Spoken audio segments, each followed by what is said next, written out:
Like the first time the female cast from Dead or Alive hit the beach, Dead or Alive Xtreme 2 is like a gift to the fans of DOA fighting games, and anyone who enjoys looking at digital TNA.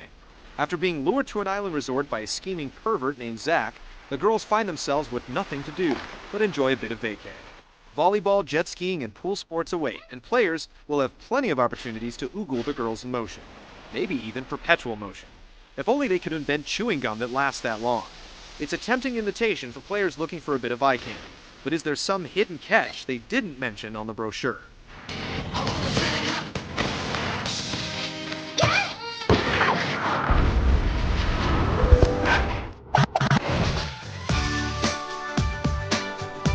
Although there's a lavish opening movie depicting the resurrection of Zack Island, and each girl has been given a phony baloney reason they should travel there.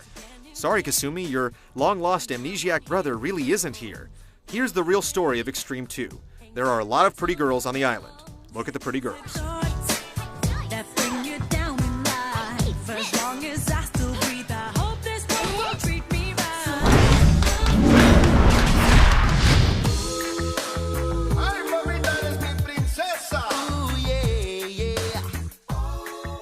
Before you start, you'll have to choose from one of 9 ladies to focus on. You'll be able to team up with another girl too, so you'll have a second pair of hands to help you out during volleyball. The girls are all quite lovely with their voluptuous figures and anime-esque charms, and if you've played a Dead or Alive game, you probably already have a favorite. Kasumi has that innocent look, and really large breasts.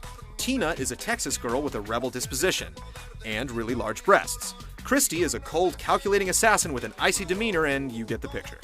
The game caters to certain tastes, but the girls really do have varied personalities that come through in the game.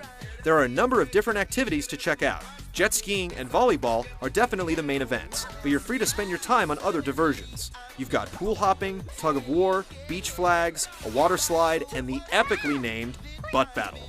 May the better butt win. When the sun goes down, you can spend time in the casino playing games like 5-card draw, blackjack, roulette, and slots. There's no Texas Hold'em, which seems like it would have been a no-brainer, but compulsive gamblers should be fairly happy with the selection. You can make some serious dough here, but if you play with high stakes, you could find yourself flat broke. One of the few times the word flat will come up when talking about a Dead or Alive game.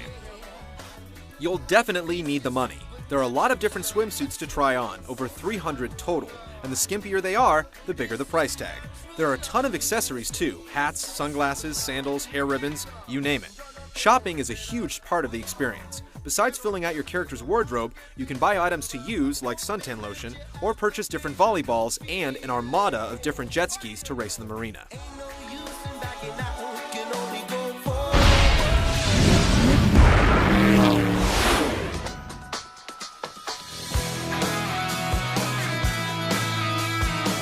Dead or Alive Xtreme 2 is a bit heavy on the visuals and light on the gameplay. But for the most part, the simple controls get the job done. Volleyball really only uses 2 buttons to play and is easy to get the hang of. Jet skiing seems to be modeled on another popular jet ski game and uses a pretty complicated control scheme involving buttons, sticks, and triggers.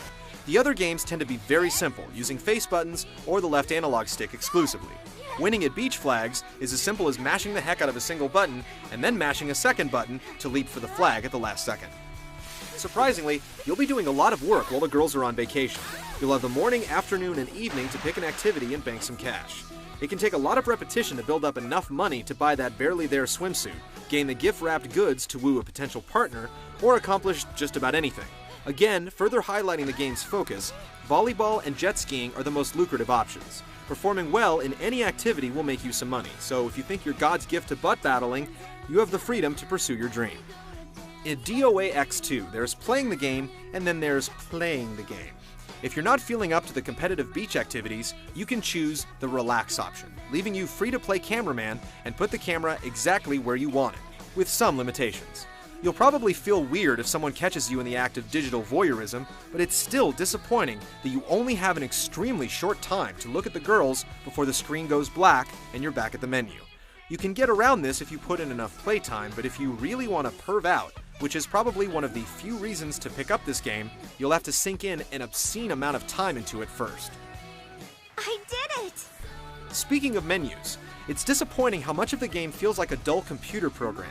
Back in your hotel room, you'll be reading text and looking at tiny portraits instead of gazing upon the graceful curves of a fully rendered busty babe. And every location on the island is like an isolated movie set you choose by shuffling through pictures. Xtreme 2 is an extreme example of a game that doesn't really care about anyone's expectations other than the series fans. Think of it as a way to spend some personal time with the girls from the fighting game. If that doesn't interest you, and if you don't have a thing for well-endowed video game chicks, you're probably out of luck.